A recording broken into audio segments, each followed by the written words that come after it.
I think it's just going to get weirder and weirder and weirder, and finally it's going to be so weird that people are going to have to talk about how weird it is. Welcome back to Forbidden Knowledge News. I'm your host, Chris Matthew. Today my guest is Tamera Sheville. We are currently on a road trip, needed a little vacation, so the audio quality on this episode may not be top-notch. We will be back in the studio on Thursday. We are also booking guests for June. If you have suggestions or you'd like to be a guest, email me forbiddenknowledgenews@gmail.com. Be sure to watch my films. Occult Louisiana is on Tubi. Doors of Perception is on Amazon Prime. Today, I want to welcome back to the show Tamera Sheville. She is an author and researcher with a background in hazardous materials, fire and EMS, heavy and tactical rescue, and an entire page of credentials, including Today, I want to welcome back to the show Tamera Sheville. She is an author, researcher with a background in hazardous materials, fire and EMS, heavy and tactical rescue, and an entire page of credentials, including a member of the first civilian chemical bioterrorism response team. Tamera, welcome back. How you doing? Excellent, Chris. Thank you very much for having me back again. This is so exciting. It's great to have you back. I really enjoyed your presentation last time, and I love what you're doing with your research in general, presenting topics like Tartaria, flat Earth, and the nuclear deception in the form of poetry, which is so awesome. It's so original. We're going to today get into the possibility of an old world civilization many know as Tartaria, all the rabbit holes surrounding that. I love this topic, but before we get into it, remind the audience a little bit about yourself and let them know how they can find out more. Okay, I am on Instagram. That's the only platform that I'm on. That's the only one I'm familiar with. Teach old dog new tricks. My daughter got me started on that and made some incredible friends. I mean, don't you have all over the whole round? Oh, yeah. You have amazing friends now that you'd trust more than people here are crazy. People around here are just nuts. But some of the people I've met on Instagram, on like you, knowing you and Brandon, and some of the guests that you have, I was going through like just your old videos, and some of the people, Stellium 7, I know Mike Wilkerson, and obviously Brandon. I mean, oh my gosh, one of my favorite people in the whole world. And Joe from Legit Bat and his wife Jen, another Jen. What up? It's Donut. You had him on. Don Lester, Crow 777, Guy Anderson, Steve Falconer, Julia, Cosmic Peach, Heidi Love. I've been on shows with them before with Janet, Deplorable Nation, Janet. She's out. Yep. Mark Gober, Autodidactic from Kimmel. I mean, he's another one who will kind of piggyback on this. I got a lot of information from him, but it was I started doing the researching the flat earth stuff, and it blew my mind. I couldn't get my mind out. Didn't understand it, and like how could we have been lied to for so? Oh, you've been down this. It's painful. It's really excruciating. As a bitch trying to It is in the beginning.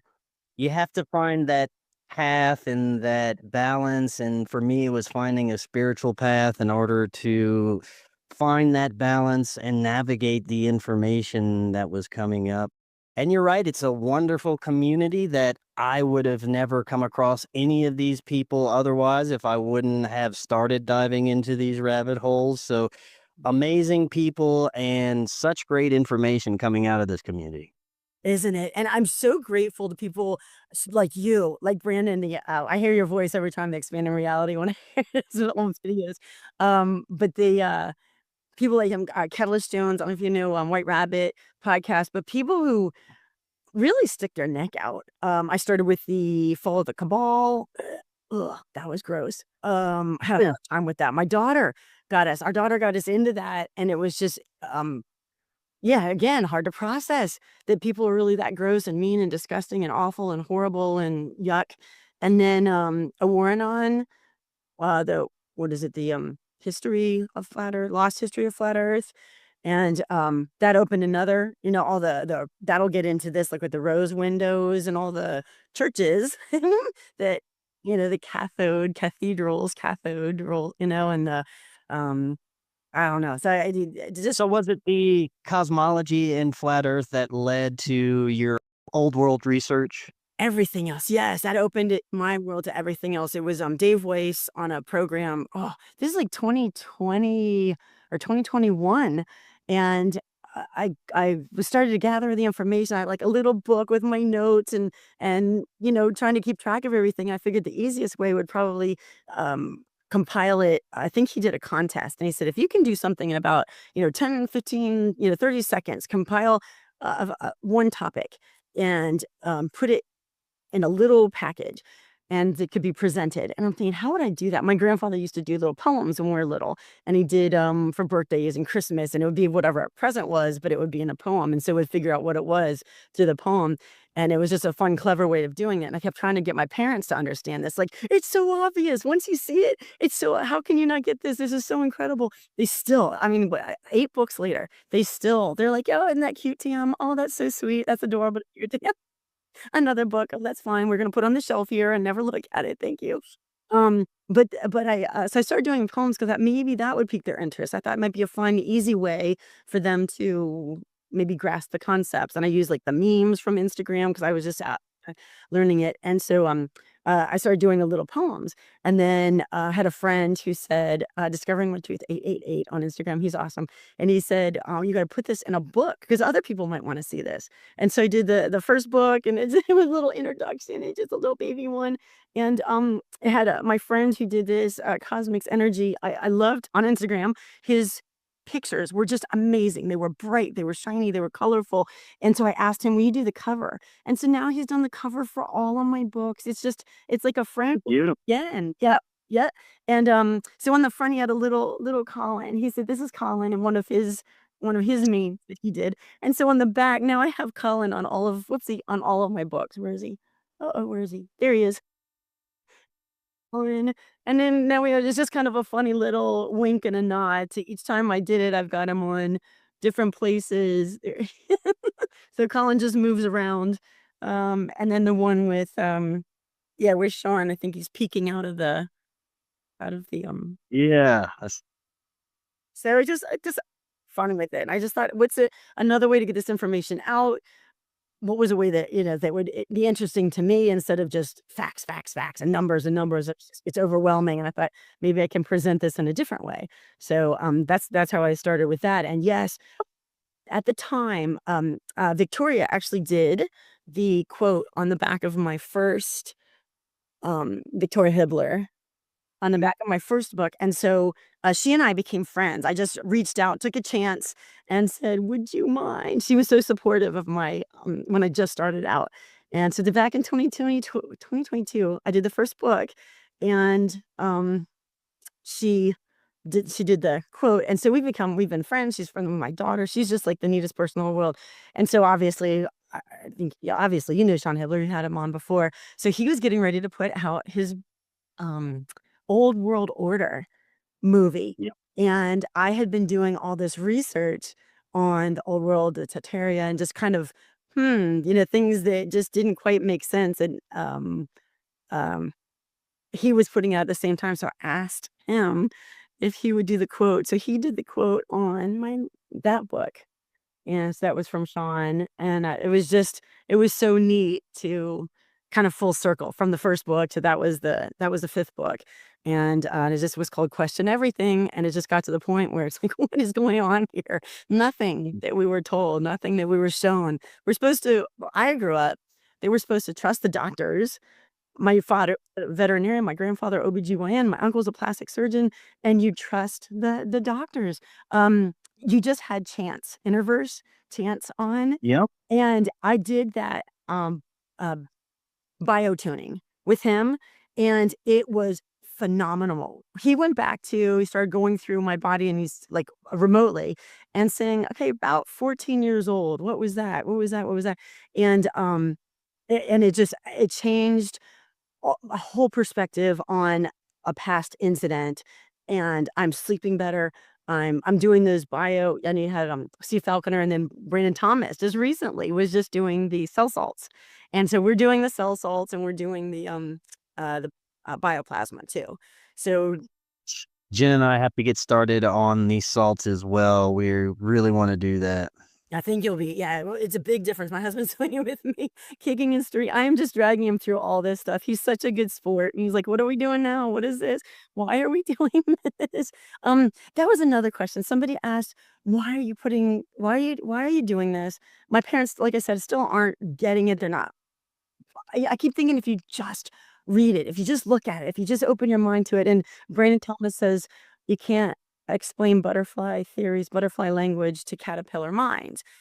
Sad, but it's like, mm, What they have to be receptive and ready to hear it. Until they're ready to hear it, it's just going to go right across their head, or they're going to get angry with it, or it's going to backfire in some way. But I found, if you're patient, eventually many people will become more receptive as time moves on and as they start to just realize things for themselves.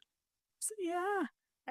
But the point that what I realized was that you, Brandon, Stellium 7, Autodidactic, all this, Hibbler, all those people, Catalyst, everyone who has stuck his neck out and shown all this stuff and explained all this stuff and had podcasts and I had guests, and I like half the stuff that you have just, again, for me, it just goes right. I mean, I'm just like, I don't know if I'm ready for some of that yet, but it's opened my eyes to different possibilities. What if, and Yeah. and the people, who was the one, Dr. Lisa, you just had on about all the disease, and gosh, she was phenomenal. That was just great. And it reinforced, the germ theory and terrain theory. And we heard all that back from the jab era.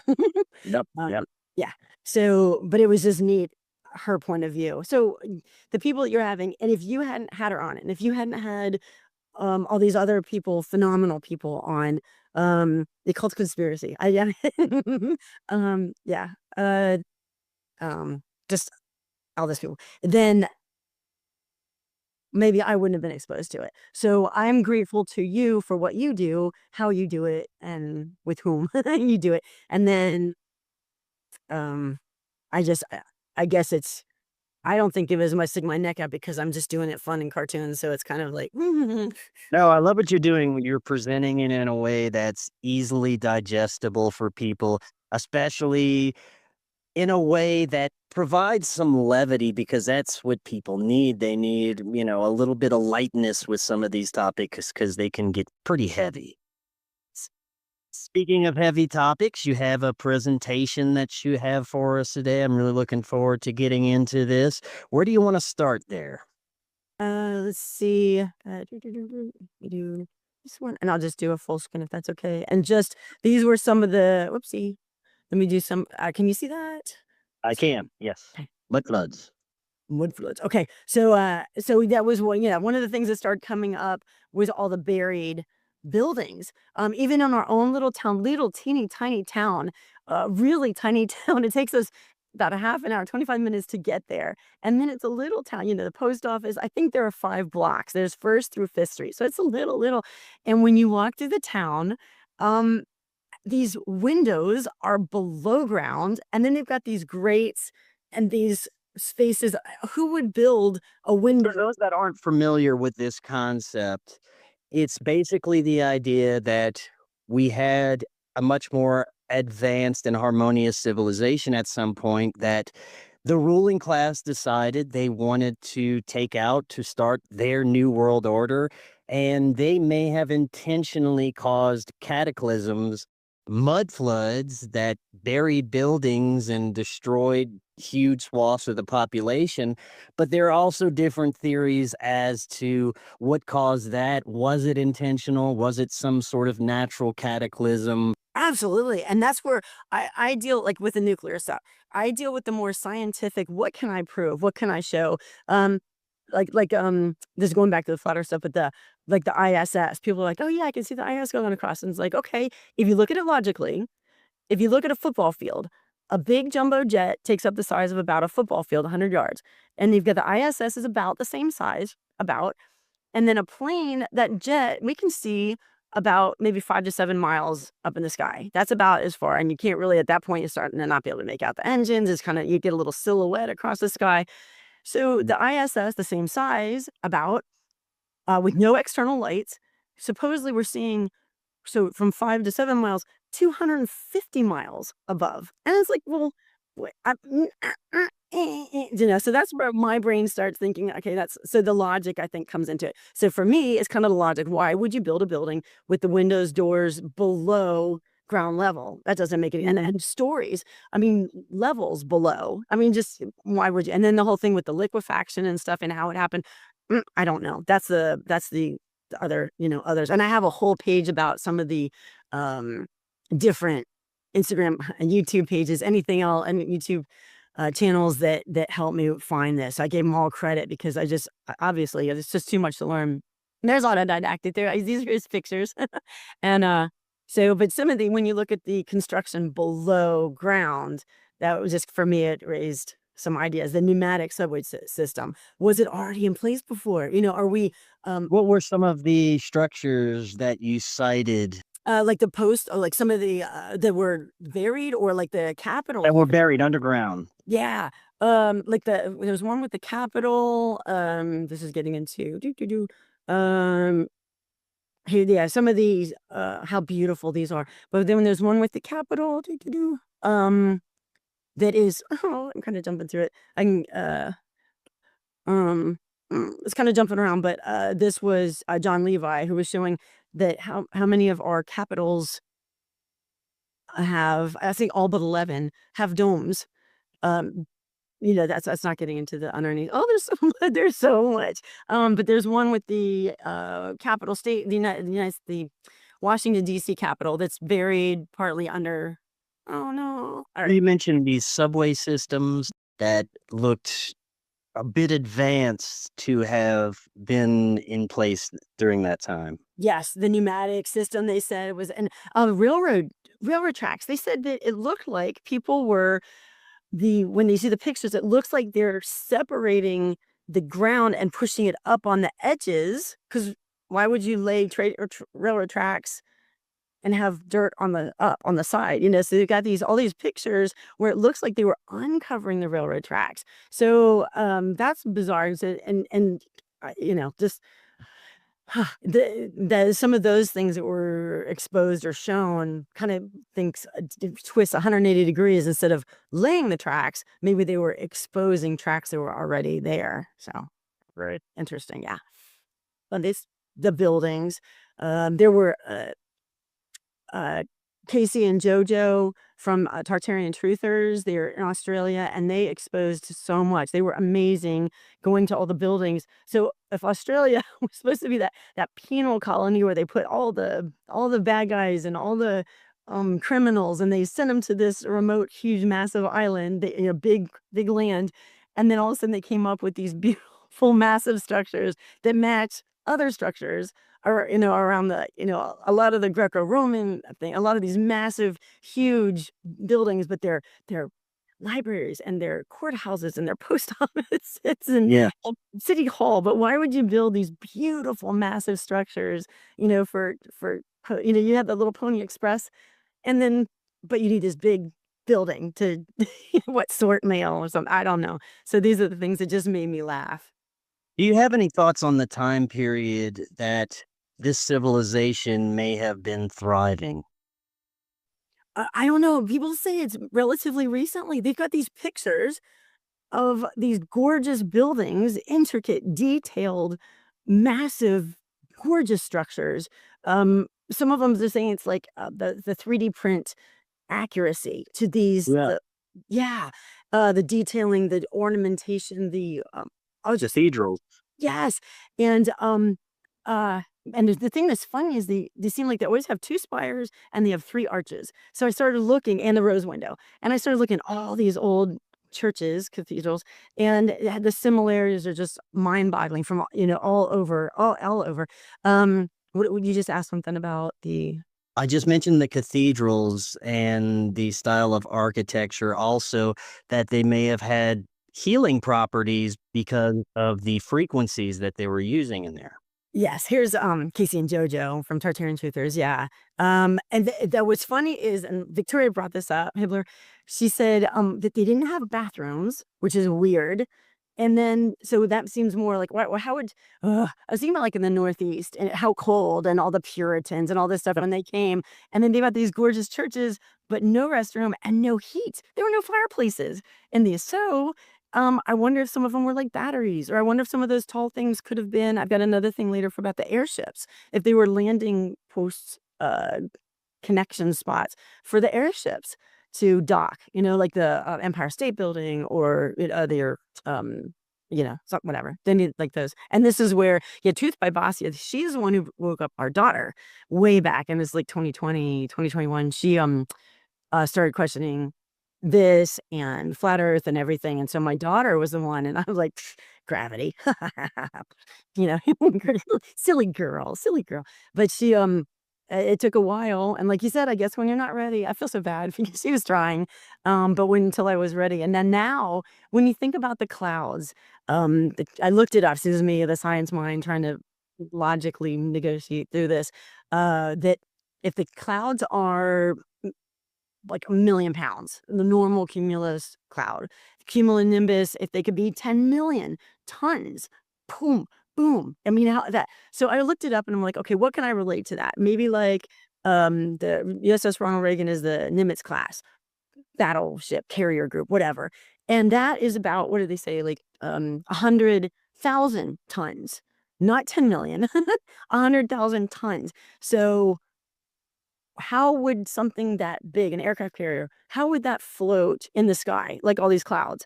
So it's kind of like gravity. Why isn't gravity pulling down tons of water that's just floating? And then I looked it up and it says, well, it's floating on a layer of air. I was like, how strong is that air to hold up? But its gravity's not. So you're saying that the clouds weigh tons? Yes, it said there's big like think of like a hurricane and all the water that's just stored up in there and gathering and ready before you storm. And they said up to the big cumulonimbus, they said 10 million tons. I mean, so if water is a gallon of water is 8 point, something pounds per gallon. So that's, I mean, how many, millions of gallons, times 8. So what's holding it up? I mean, it's obviously gravity's not pulling it down. So things like that just made me laugh. I'm like, how are the clouds floating? They're made of water. Water's heavy. Interesting. You mentioned the rose window in the cathedral. What's the significance of this? That I think, like with the so there's electricity they had beforehand, the post offices now and then.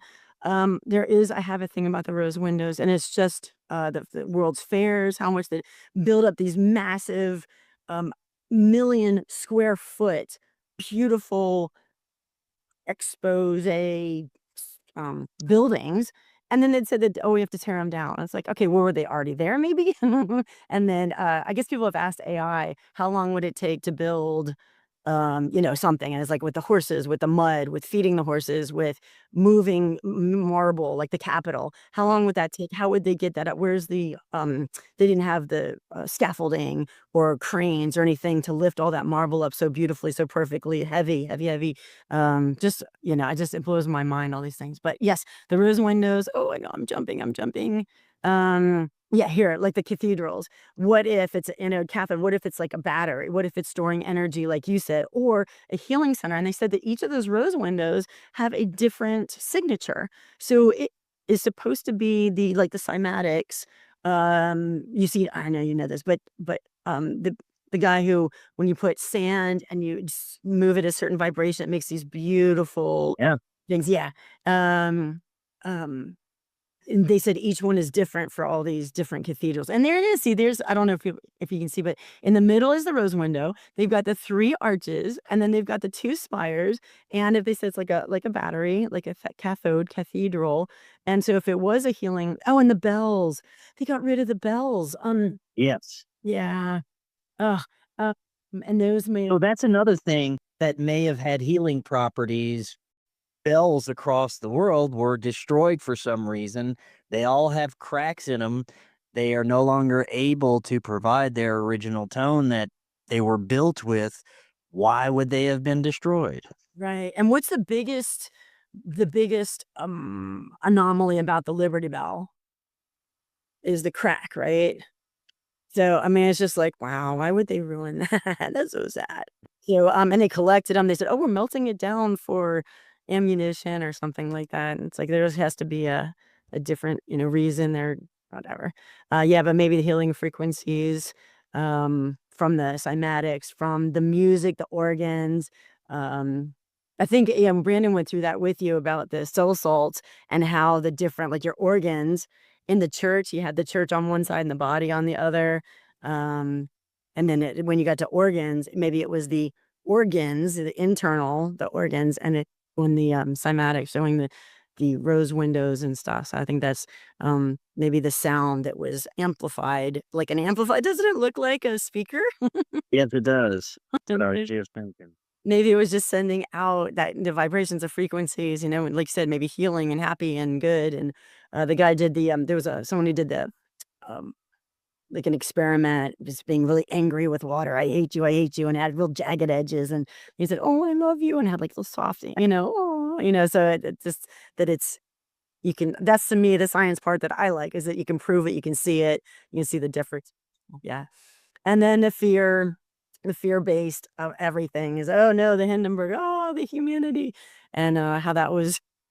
Everyone's like, oh no, no more airships, and then but it sounds like they were in a lot of the old pictures showing. More and more evidence that we were utilizing airships in a very efficient manner, most likely more efficient than the way we do air travel now. And it was a global phenomena to see these airships. Yeah. And luxury. They said it was just to the hilt, it was just beautiful inside and it'd be think how much, you could the area you could cover, the views would be gorgeous. And it was it was safe until they did this, they have to do a big psyop type, mind controlled MK type thing to they're scary, they're awful. Everything. And we're gonna oh, there he is. There's Sean and Flat Earth British. And Sean used to have a show on Rokfin. Yeah, more.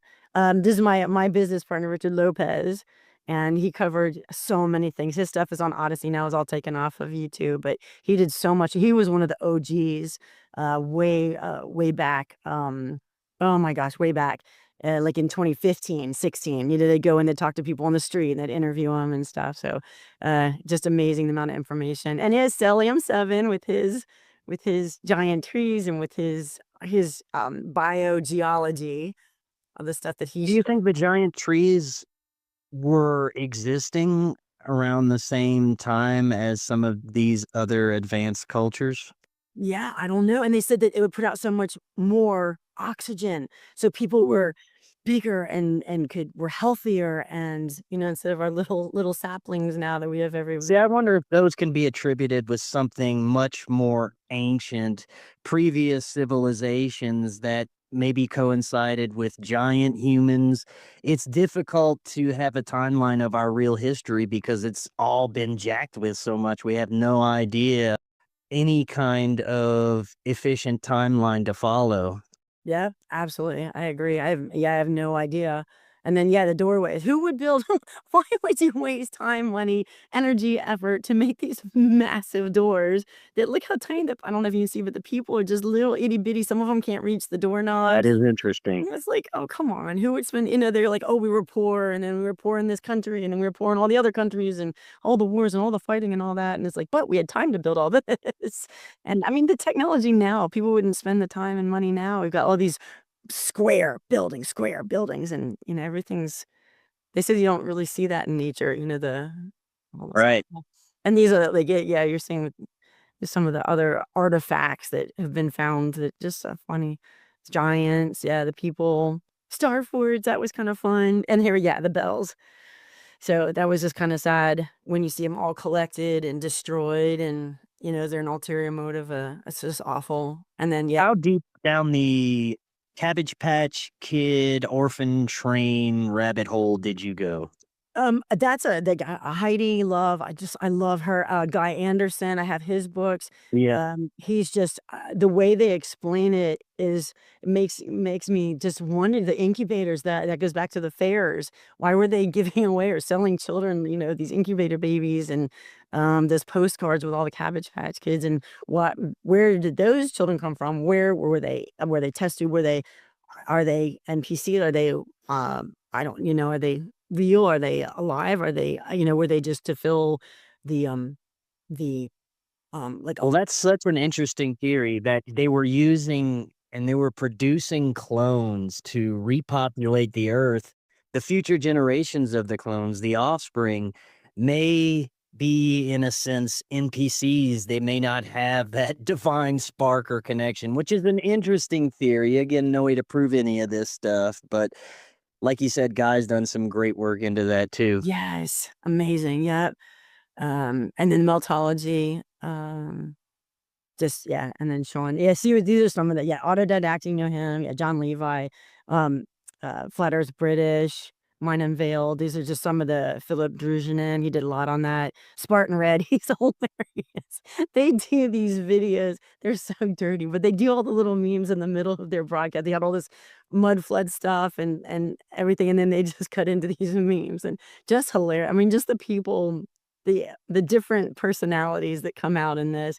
And here's some more. I just wanted to give credit to all those who from whom I learned, I was watching all these, Michelle Gibson, she's amazing. I think she was in Sean's movie, but, just they're some of them are matter of fact, some are funny, some are, I just think it's really neat. Yeah. Why the Lie? This is awesome. This was another science experience. This is where I do with the science part.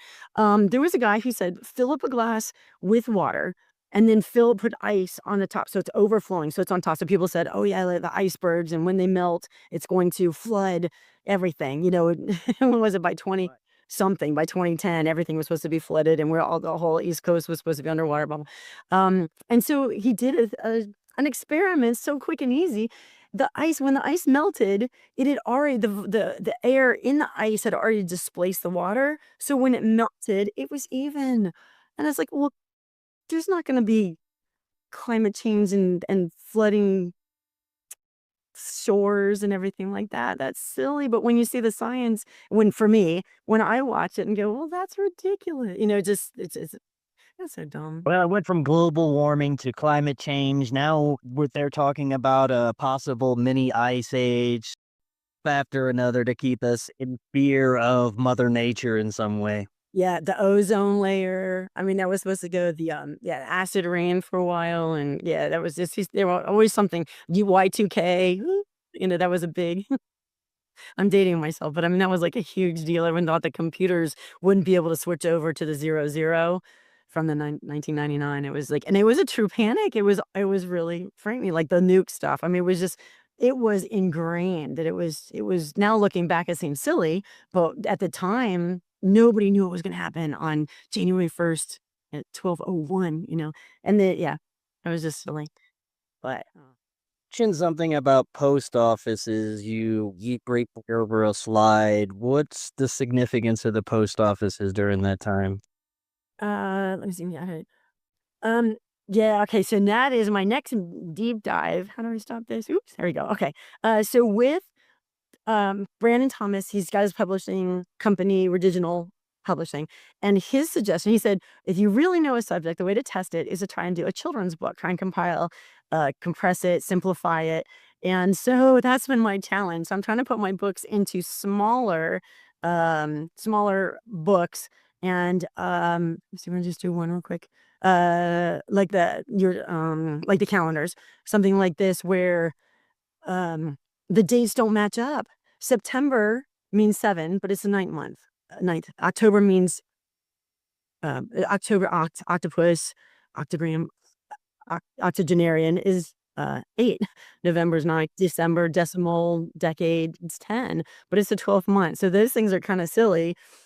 And then and the turtle, have you seen that? The turtle's back. So it's got the 28 days around the outside of the shell, the little divots, and on the inside of the shell, it's got the 13 months, whatever. So and if you arrange them, and I know Brandon did one with about it was with Tom Sherman, and he had 5 seasons of 73 days, 9-day weeks, totally revamping it so it would fit in perfectly. And because this one always has an extra day, but everyone's had to deal with that extra day. 364 is the extra day, and so people had death day, or is it to honor women, or to, they had all these different reasons and stuff. But you said about the post office, what I was doing is trying to consolidate all the information that I was doing about the post office. I've been sending letters, tax per queue, and does cost, it's prepaid. So this goes back into the whole thing about when the government was this whole switch, and the United States is bankrupt, and it gets into all of that. So I'm trying to simplify all that information, the dates and the codes and all the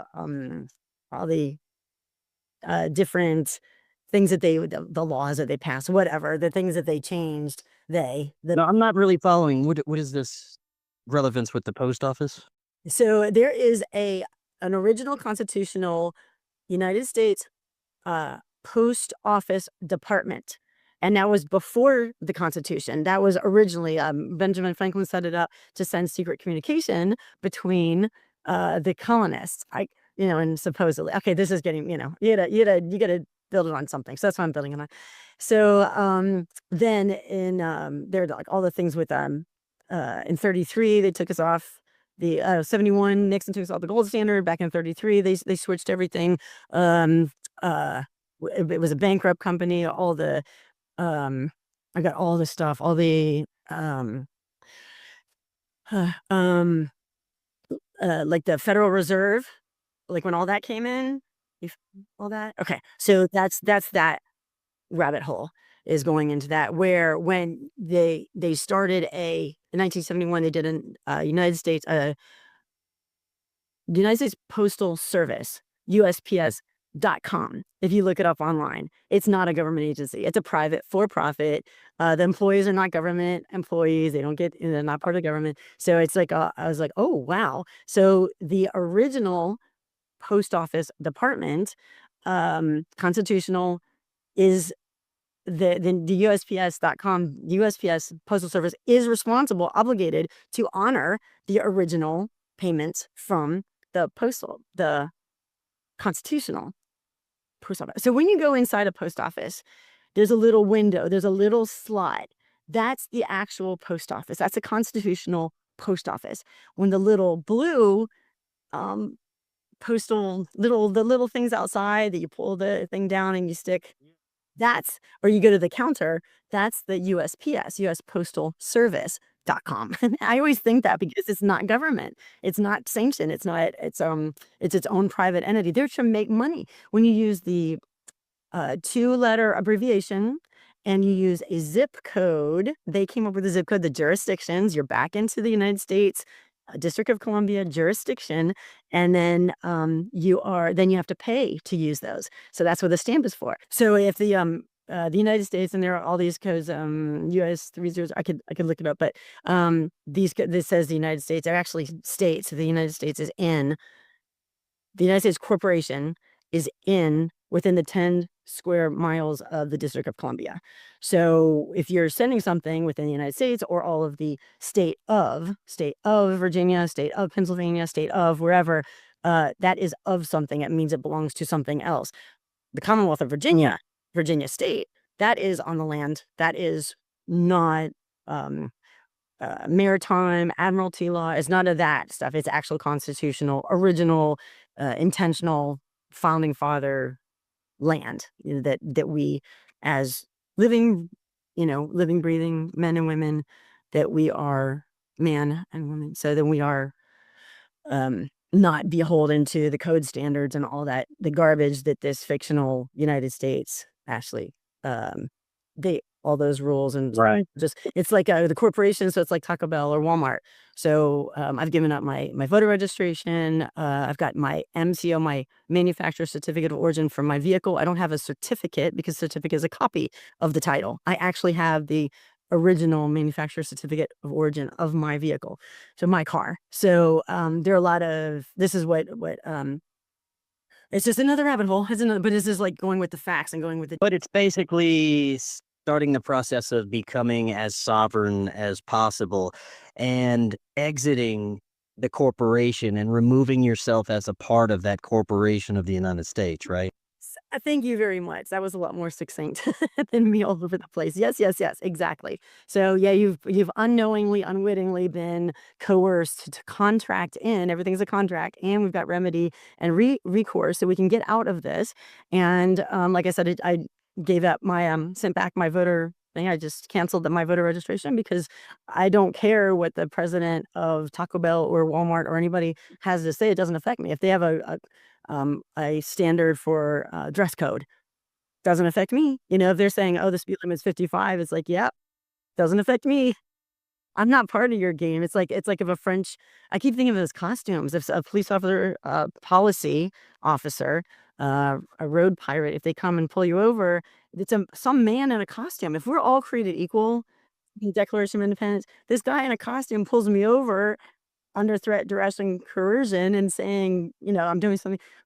If it was like the French police, I don't care. That has nothing. Your silly little rules don't apply to me or affect me at all, at all. So I don't, like the whole thing with the IRS, and that's illegal. The usury is illegal. All this stuff is just awful. But I think the more people who start to hear it and listen to it, find out about it, research it, and if I can, a little simple book that has all the dates and explains what they did and why they did it and how they did it, with the Federal Reserve. I've got the book, what is the Jekyll, the creature, was it Creature from Jekyll Island? Yeah. Yeah. Yeah, these types of books, all about the Federal Reserve, and just awful, just how awful and manipulative, conniving, sneaky, lying, coercion. Yeah, the pressure against the same peer pressure as the jab. So that goes full circle back to, you know, the eye-opening parts of all of this. Yeah. Yeah. It's pretty sad how much illusion our legal system is made up of, and the majority of people have no idea that what they're participating in is only contingent on their participation. It's not a lawful system that we're participating in, and there are ways to remove yourself, essentially. And 99% of it is a mind shift. It's just going, wait a minute, I don't work for Taco Bell. I don't have to play by those rules. It doesn't matter what their rules are because it doesn't apply to me. So it's such a freeing, wonderful feeling. It's like, okay, those are silly and it doesn't affect me. So I don't have to listen. I don't have to think. I don't have to, you know, the voting makes no difference. Selected, not elected. You know, I mean, those things were just, all of that was just a gut punch. It's just horrible thinking that people are out there, you know, and they're fighting for their civil rights. It's like, well, you have natural rights. What are you wasting your time fighting for the corporation rights in the corporation? Just get, is it getting Walmart? It's like, okay, waste your time. So it's just you know, amazing just how eye-opening it has been. Earlier, you mentioned the changes in the calendar. Can we get into that a bit? Hey, yes, we had done, that guy Richard Lopez and I put together a calendar. Like, you know, in the back, when I was little, we used to have like kitten calendars or horse calendars, and they had the cute little pictures on the back of each of the months. Yeah. So, we did put together a calendar that had the different moons, 13 different moons, and we covered different things like the like the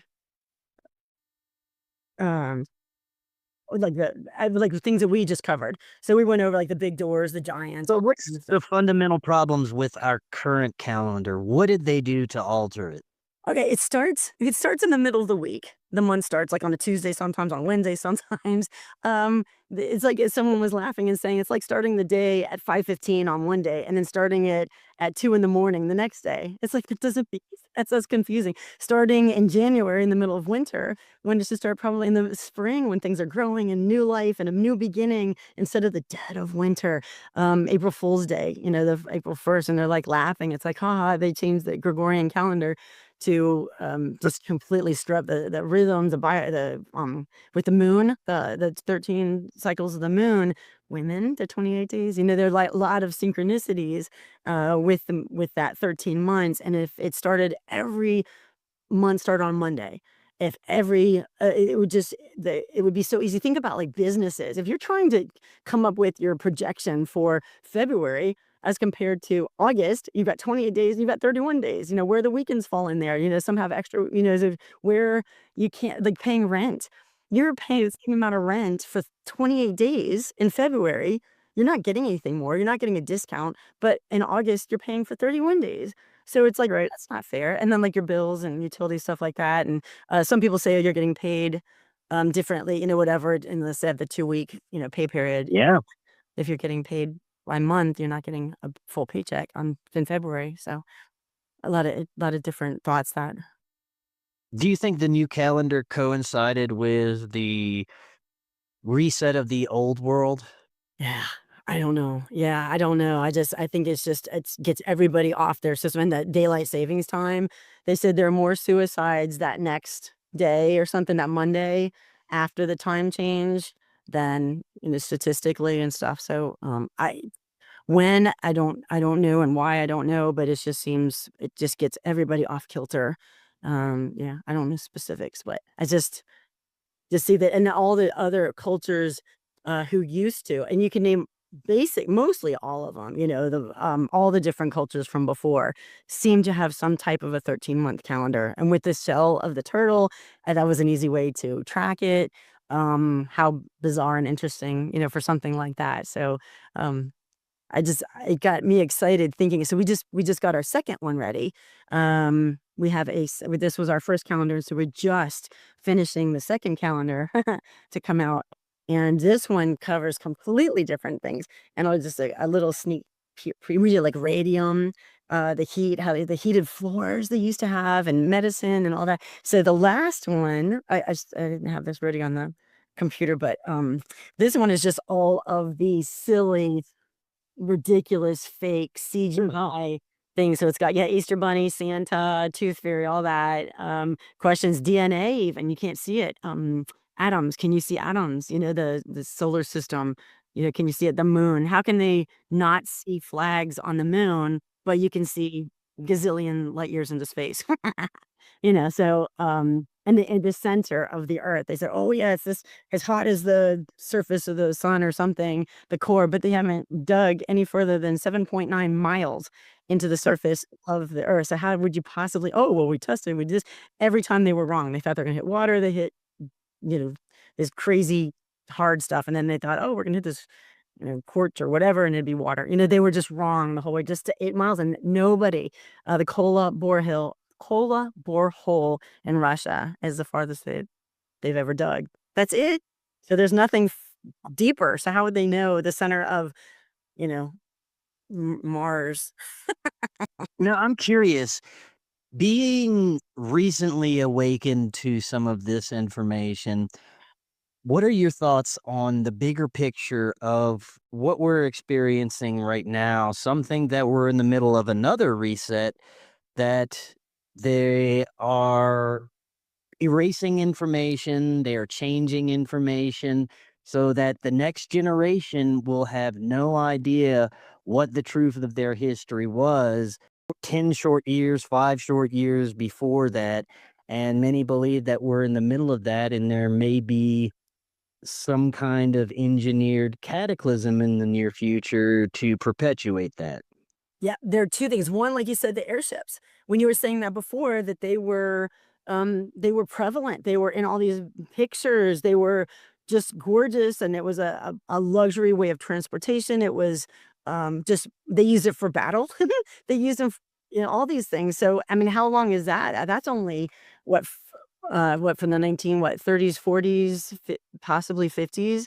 So, I don't know how far back, but I don't know when that changed. But I mean, that was something that was how quickly has that changed? Maybe less than 100 years or so.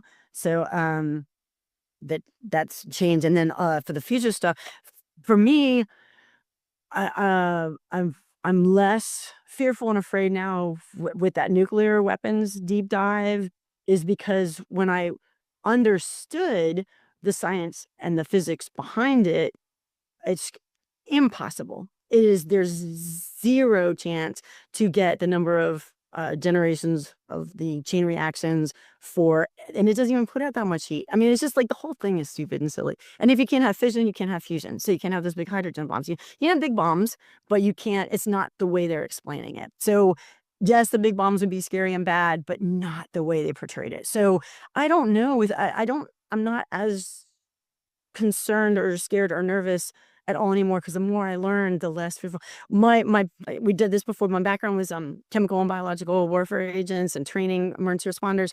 What I learned was that biological warfare agents like anthrax, it has to be a certain amount of microns. If it's too big and you breathe it in, your natural body blocks it. If it's too little, it goes down and goes around. And so it has to be 3 to 5 microns. So it's so deliberately, and there can't be any static. So that was huge. The chemical warfare agents, when we work with sarin and VX, the sarin is non-persistent.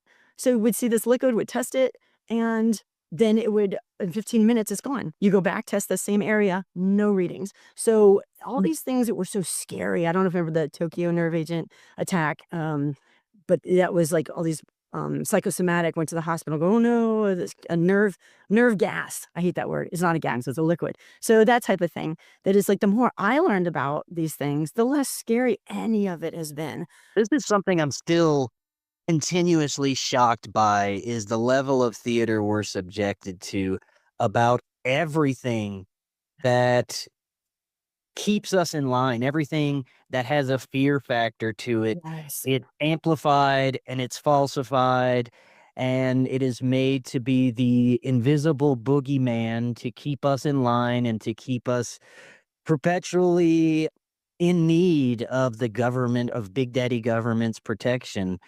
So this is, like you said, the nukes, knowing that that isn't real. It's another layer of relief that we can have, knowing that they are just trying to program us to be in fear when it's not even necessary. Which gets your energy all bundled up, and you're not focusing on other things, fun things, happy things, your family, vacation, anything like that. You're so worried about, all these things that could happen, that might happen, and you should waste your time on that kind of stuff instead of just enjoying, who you're with and the now and the wonderful people, that on Instagram and YouTube and all these incredible podcasters and stuff that are just like that list of the groups of people you've interviewed. It's just, they're all phenomenal, and everyone has something different to bring to the table. Each one has his own forte, his own specific interest, and it's just really neat hearing the deep dives that other people have done. So thank goodness I don't have to. Yeah. To close out, what are your thoughts on the level of technology that the old world had access to? I know it's most likely not like anything we have access to now, not like our modern technology, but something much more beneficial and practical that we would be able to use for multiple purposes, including healing ourselves, Right. right? Exactly. Yeah. Yeah. And it would seem like you were saying in the beginning, a more cohesive, collective, but a kind or helpful community. That it was that if those cathedrals were healing centers, Yeah. how beautiful, how nice. If those rose windows amplified the healing frequencies and vibrations, how amazing. And just how, if people made a trek there, or they didn't spend all day shivering in Boston in these non-heated, no, I just when that was one of the funniest things, like, why didn't they have fireplaces in any of these churches in the Northeast? That didn't make any sense to me. Why wouldn't you warm that up and heat it up? And so, yeah, I think with the technology the airships, the Star Forge, what were those? Who knew? I mean, it's exciting and mind expanding, and it's fun learning. I think the research is my favorite part of all of this, and then listening to other people who've others who've done the deep dive. So, I just think it sounded like a beautiful, and the whole idea, just the concept sounds wonderful instead of all the deception and deceit and frustration and bills and all the negative stuff here now. It sounded like a glorious, a fun, easier, nicer place to be. Yeah. And again, it's difficult to navigate our history because of the level of deception, how much has been inverted, how much has been removed and outright changed. So thank you for the work you're doing and the way that you're presenting this stuff. What is next for you? Anything in the works? We are working at Richard and we wrote a children's book called Happus, and we did a hardcover, and it's kind of fun. Every single chapter is a different color, so that was kind of unique. We wanted to do something really different, so we had it was children from the outer space, the outer lands, the extra terra, so there'd be extraterrestrials, ETs. So coming into the inner land, talking to children and seeing how crazy mixed up, like we're drinking filtered wastewater, ew, things like that. The copper mugs, things, just showing a different options, things. And now we've started our second book. We're almost finished. We're on chapter 6 of the second, Happus 2, which is completely different. So we're using some of the same characters, but we've introduced new characters. So it's kind of, we're starting up on the series. So it's a Happus series, and Richard is amazing. He already has like 6 books ahead that he already has ready to get going. So he's chomping at the bit. Excellent.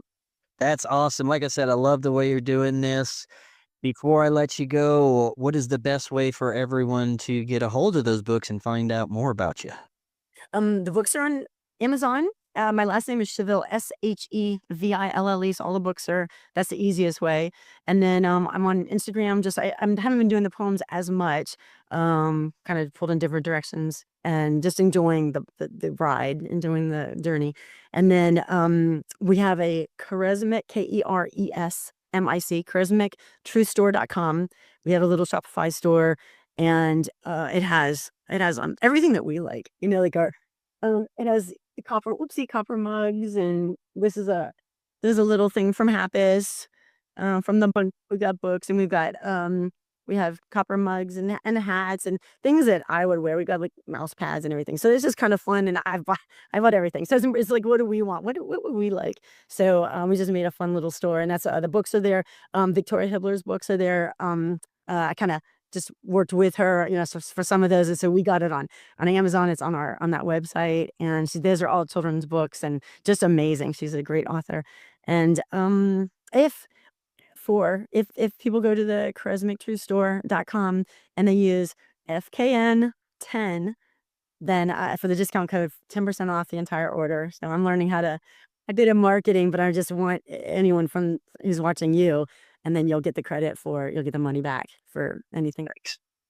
Do me a favor. I know you probably already sent it to me, but it's most likely buried in my emails. If you could send me that website one more time and the discount code, I'll have everything easily accessible for everyone. And it's just fun. It's the same thing. Just fun, light, happy. Yeah. Yeah. That's great. Well, thank you so much, Tamera. We'll definitely have to do this again. And until next time, everyone, have an excellent evening. We will talk again tomorrow. See y'all, man. Watch Doors of Perception, now on Amazon Prime. Are you and your family prepared for an emergency? Maybe the fake alien invasion?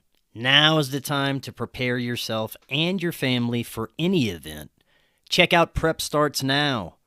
Their mission is to provide high-quality preparedness products that empower individuals and families to be ready for any situation. They're committed to delivering reliable, trusted gear to ensure your safety, security, and peace of mind in times of need. Their product selection is carefully curated to provide you with the essential gear you need to stay prepared. From emergency kits to tactical tools, every item is chosen for its reliability and practicality. Prep Starts Now understands the importance of family, and their goal is to equip you with everything you need to build a solid plan for your family's preparedness. In today's ever-changing world, being prepared is more important than ever, and Prep Starts Now is here to help you and your family stay ready with quality products and practical guidance.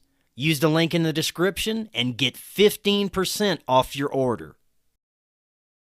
We live in an incredible age of information. More and more, we're discovering that we've been lied to and misled about much of our human history.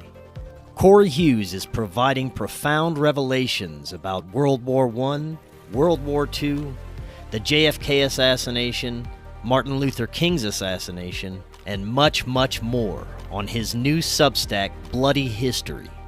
Subscribe now for as little as $5 monthly.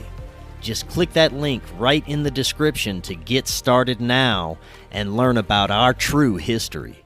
Hello, friends. If you're looking to start your therapeutic microdosing journey, but don't know where to start, especially when looking for the highest quality ingredients, including nootropics, and what you'd expect from a true microdose capsule, check out our friends at Brainsupreme.